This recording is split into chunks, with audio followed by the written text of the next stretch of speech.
This is Jolene from Canine Advanced Dog Training. A lot of people ask me if I have board and train services. We do. We have a 2-week and a 4-week.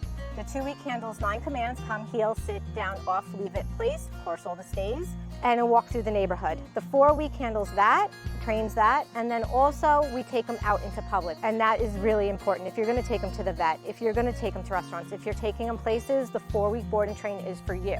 If you're like, listen, I just want my dog to walk through the neighborhood, not be leash reactive, not pull me down the block, 2-week board and train is for you.